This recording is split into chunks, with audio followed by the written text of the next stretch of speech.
Hai, Assalamualaikum warahmatullahi taala wabarakatuh dan salam sejahtera. Kami daripada kumpulan 8 set 6 akan membentangkan analisis artikel yang bertajuk Integrasi Kaum dalam Konteks Pendidikan. Saya akan perkenalkan ahli kumpulan saya. Yang pertama, saya sendiri, Wan Nur Alfa binti Wan Azmi, P123624. Kedua, Sofia Atira binti Izam, P124576. Ketiga, Raihana binti Moksin, P123736. Keempat, Siti Nur Syasha binti Muhammad Sabri, P124572. Dan yang terakhir, Muhammad Haikal bin Hazrini, P123823. Sebenarnya kita masuk kepada apakah itu pengenalan kepada integrasi kaum dalam konteks pendidikan.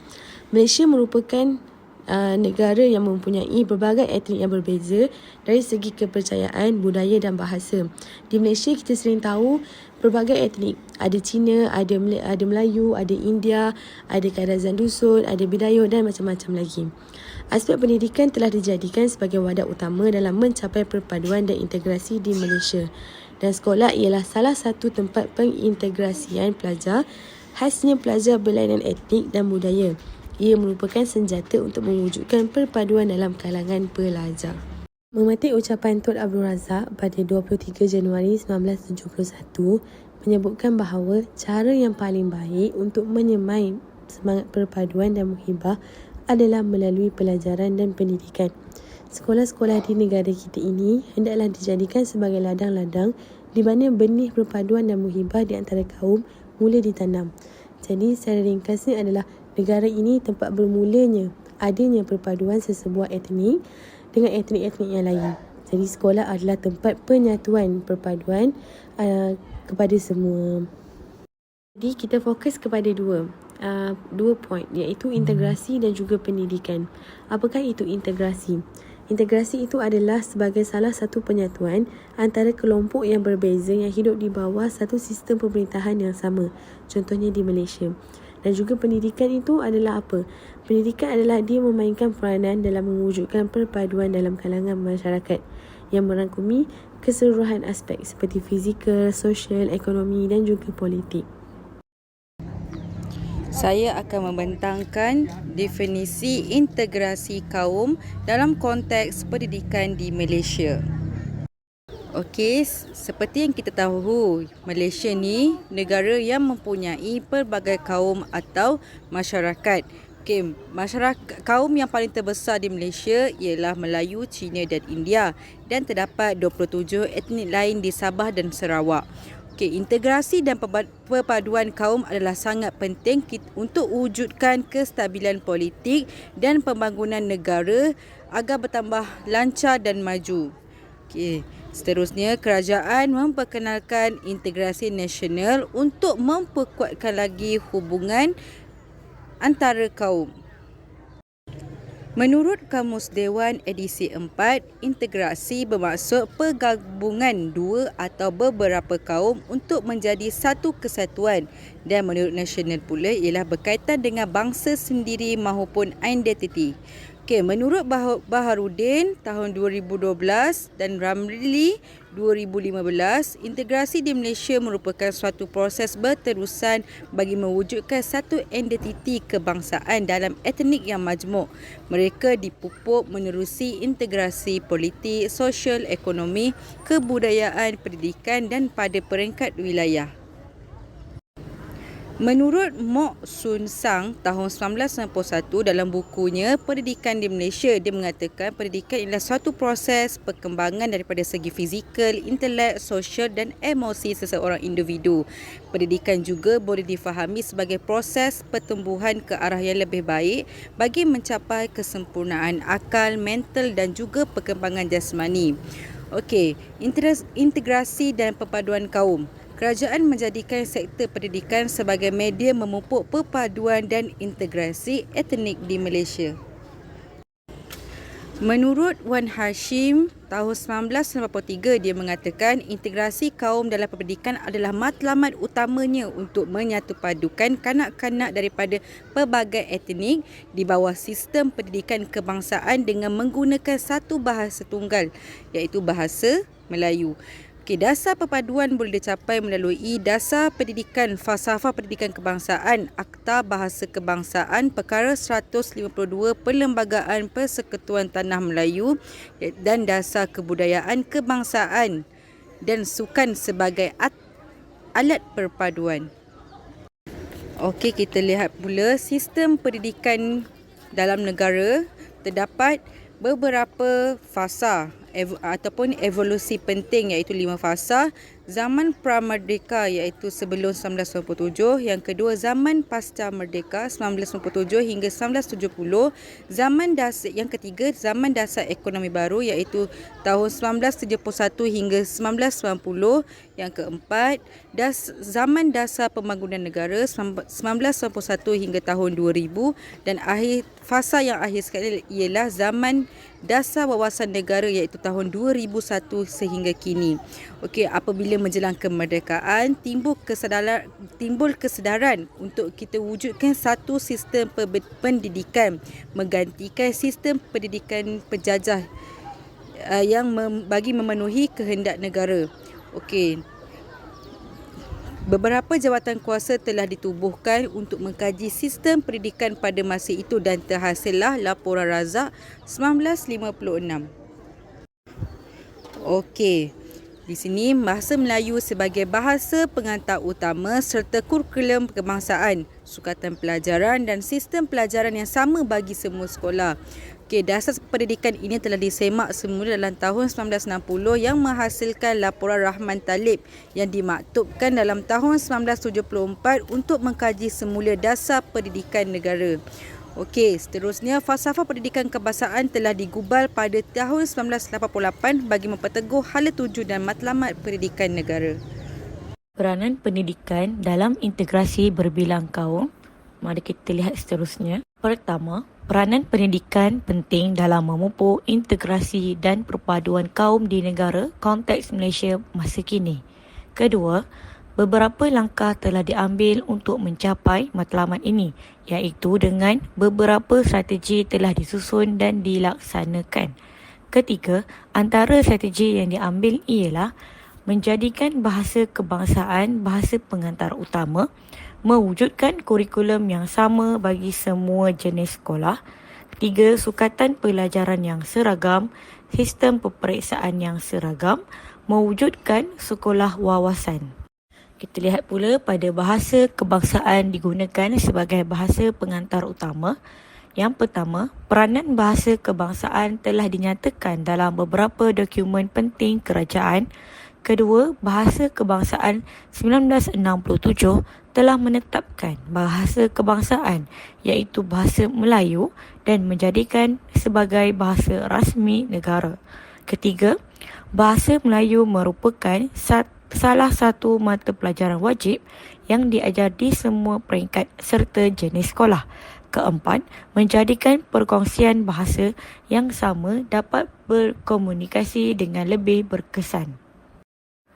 Menyelaraskan dasar kurikulum. Pertama, dasar pendidikan kebangsaan yang bertujuan untuk mewujudkan kepribadian ke arah pembentukan perpaduan kaum di negara kita. Kedua, kurikulum standard sekolah rendah iaitu KSSR dikubal bertujuan untuk membangunkan modal insan yang berilmu pengetahuan, menerapkan nilai-nilai murni seperti semangat patriotik dan sikap saling menghormati. Ketiga, kurikulum bersepadu sekolah menengah iaitu KBSM adalah kesinambungan kurikulum sekolah rendah yang menekankan pendidikan yang seimbang dan bersepadu. Keempat, dalam konsep ini, budaya etnik tidak akan dipinggirkan, malah semua ditonjolkan. Mari kita lihat pada pendemokrasian pendidikan bagi semua bangsa. Yang pertama, merupakan satu langkah kerajaan dalam mendemokrasikan pendidikan dari segi peluang dan mutu, terutama kepada kumpulan yang kurang bernasib baik dari kawasan luar bandar maupun pendalaman, tidak kira bangsa. Kedua, alat-alat serta kemudahan yang dibekalkan di sekolah-sekolah adalah seragam tanpa mengira jenis sekolah. Ketiga, pelajaran dari kalangan kaum tidak disekat untuk bersekolah di mana-mana sekolah di negara ini dengan memberikan kebebasan untuk membuat pilihan. Keempat, konsep ini mengharapkan dapat memupuk semangat toleransi dan hormat menghormati usaha perpaduan dapat dicapai sepenuhnya. Baik, tiba giliran saya untuk menerangkan tentang antara isu-isu terkini, isu integrasi kaum dalam pendidikan. Terkini, antara isu yang hangat diperkatakan ketika ini adalah isu tentang sijil Unified Examination Certificate ataupun UEC. Baru-baru ini, negara kita Malaysia telah mengadakan pilihan raya umum PRU bagi memilih kerajaan baru. Baik, isu pendidikan ini menjadi topik hangat kebelakangan ini kerana termaktub dalam manifesto kerajaan baru negara. Jadi, perkara ini mendapat bantahan dari banyak pihak kerana dikatakan tidak seragam dan bertentangan dengan falsafah pendidikan kebangsaan. Baik, apa itu sijil UEC? Baik, sijil Unified Examination Certificate UEC atau dikenali juga sebagai sijil peperiksaan bersama adalah suatu peperiksaan yang dijalankan di sekolah-sekolah menengah persendirian Cina di Malaysia. Okey, penggal pertama UEC diadakan adalah pada tahun 1975. Pada tahun 2018, UEC telah menjangkaui penggal yang ke-44. Okey, silibus sijil ini didatangkan dari silibus sekolah-sekolah di negara Taiwan. Sejak Akta Pendidikan 1961 dilaksanakan, kerajaan telah berhenti mengadakan peperiksaan menengah tinggi dan peperiksaan menengah rendah untuk sekolah-sekolah menengah Cina. Jadi dengan itu, dari tahun 1962 hingga 1974, tidak ada pertubuhan yang mengadakan peperiksaan bersepadu bagi sekolah-sekolah Cina atau sekolah-sekolah menengah persendirian Cina ni lah. Jadi buku cadangan sekolah-sekolah menengah persendirian Cina telah dikemukakan. Dan diumumkan garis panduan serta dasar-dasar penubuhan sekolah Cina yang wajar dan jelas. Seorang individu bernama Dong Zong, beliau ni telah bertanggungjawab untuk menganjurkan peperiksaan bersama menengah tinggi dan peperiksaan bersama menengah rendah untuk sekolah-sekolah menengah persendirian Cina di seluruh negara. Sekarang kita pergi kepada objektif sijil UEC. Baik, yang pertama, menyeragamkan pentaksiran pencapaian akademik bagi setiap sekolah menengah persendirian Cina. Yang kedua, mewujudkan keadaan yang baik bagi pelajar lepasan sekolah menengah persendirian Cina melanjutkan pelajaran dan mendapatkan peluang pekerjaan yang baik. Seterusnya, menjadikan bukti pencapaian akademik bagi memohon kemasukan universiti tempatan dan institusi pengajian tinggi luar negara. Dan yang terakhir, bukti pencapaian akademik bagi memohon kerja di pasaran. Sistem dan tahap UEC dibahagikan kepada 3 tahap iaitu Vocational, UECV, Junior, UEC JML ataupun JUEC dan Senior UEC SML ataupun SUEC. Baik, seterusnya sistem dia menggunakan juga bahasa Cina sebagai bahasa pengantar bagi kurikulum dan peperiksaan bagi tahap vocational dan junior. Selain itu, mata pelajaran matematik, sains, biologi, kimia dan fizik, simpan kira, akaun dan perdagangan, UEC bahasa Cina atau bahasa Inggeris merupakan bahasa penghantar. Di samping itu, setiap tahap mengambil masa setahun untuk dihabiskan. Pelajar tidak dibenarkan ke tahap seterusnya jika mereka gagal serta akan dibuang sekolah apabila gagal di tahap yang sama selama 3 tahun. Dan yang terakhir, sistem dan tahap UEC, pelajar lepasan senior ataupun UEC SML, sijilnya telah diakui oleh antarabangsa dan universiti luar negara seperti Singapura, Australia, Taiwan, China dan setengah negara Eropah. Kita pergi pula kepada kesan-kesan jika sijil UEC ini diiktiraf. Baik, yang pertama menjadi ketidakadilan kepada sistem pendidikan kebangsaan kerana tidak selari dengan dasar pendidikan kebangsaan.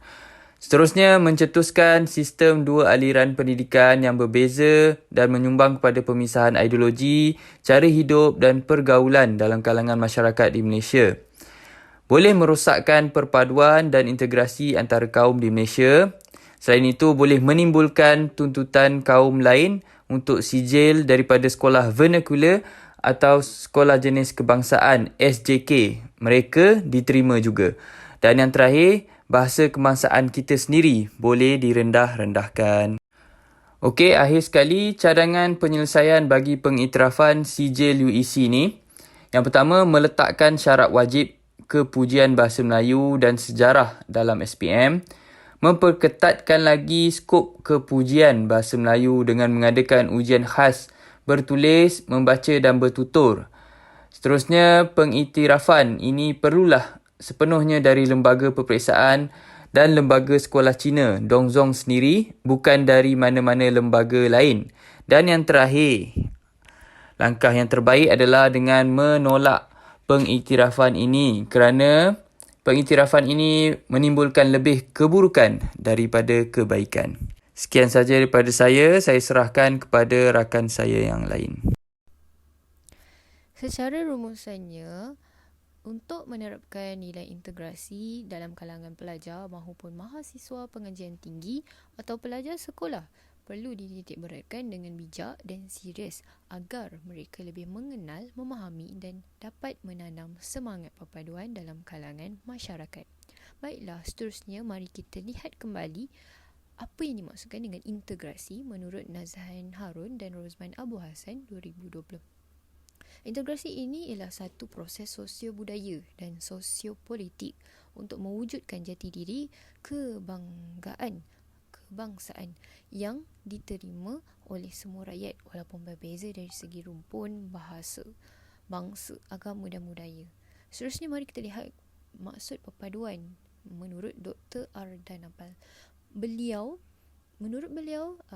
sangat menitikberatkan perpaduan ini dalam setiap sesi pembelajaran kerana beliau sangat menggalakkan pelajarnya mengenali, memahami dan menghormati kebudayaan, sosial dan pandangan secara global, world view. Apatah pula pelajarnya ramai dalam kalangan mereka yang berbilang bangsa dan latar belakang pendidikan keluarga yang berlainan. Seterusnya kita pergi kepada isu pengiktirafan City Unified Examination Certificate UEC yang telah dibincangkan oleh rakan saya sebentar tadi. Menurut status Facebook Setiausaha Agung UMNO Tan Sri Anwar Musa, beliau berkata sijil UEC belum boleh diiktiraf atas sebab tidak selaras dengan dasar pendidikan kebangsaan serta bercanggah dengan Akta Pelajaran 1996. Perkara ini amatlah ditolak keras oleh pelbagai pihak atas sebab menimbulkan kontroversi kaum. Seterusnya, jika dilihat melalui isu sijil UEC ini, sijil pengiktirafan UEC ini, mereka meletakkan bahasa Cina ini sebagai bahasa pengantar mereka, iaitu bahasa kebangsaan kita yang sewajarnya ialah bahasa Melayu. Akan tetapi, sistem UEC menjadikan bahasa Cina sebagai bahasa utamanya. Sebagai rakyat yang mempunyai sifat kedaulatan undang-undang, kita haruslah patuh akan prinsip dasar pendidikan kebangsaan bahasa Melayu yang telah mewajibkan bahasa Melayu sebagai bahasa rasmi. Seterusnya, bahasa Melayu telah menjadi salah satu mata pelajaran wajib diajar di sekolah di Malaysia. Sebagai rakyat Malaysia, kita sewajarnya menjaga perpaduan kaum melalui komunikasi kerana jika terdapat berbeza-beza kaum di sebuah negara, sudah semestinya wujudnya jurang antara mereka dalam memahami dan mengenal antara satu sama lain. Seterusnya, perkara di dalam isu sijil pengiktirafan UEC ini ialah sepenuhnya sukatan mereka ini dan pengisian yang diguna pakai dari negara luar iaitu Taiwan. Pakar pendidikan dan pihak kerajaan Malaysia juga enggan terlibat untuk dirujuk dalam penyediaan sukatannya. Kurikulum bermaksud sejumlah pengalaman pembelajaran meliputi pengetahuan, pemikiran, perasaan, perbuatan serta pelakuan yang dihasratkan. Wajarlah kurikulum merupakan wadah terbaik untuk memupuk semangat perpaduan dan jati diri kebangsaan, khususnya dalam konteks masyarakat berbilang kaum seperti di Malaysia.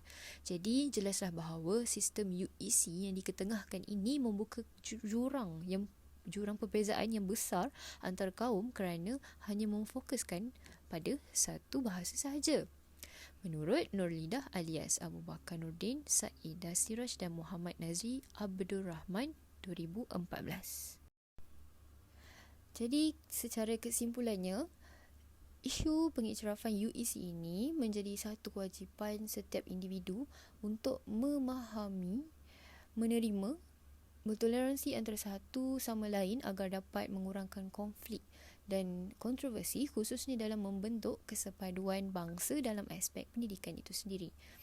Kementerian Pendidikan Malaysia perlu menyediakan guru terlatih yang berkualiti dan kompeten dalam aspek amalan nilai profesionalisme, keguruan dari pengetahuan dan kefahaman serta kemahiran pengajaran dan pembelajaran berdasarkan standard guru Malaysia untuk membentuk pelajar yang bersifat kesepaduan.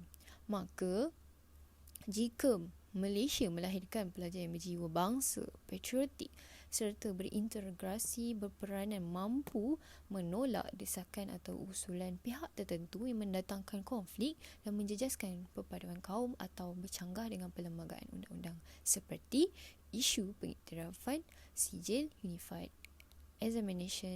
Examination Certificate UEC ini. Sekian daripada kami. Terima kasih.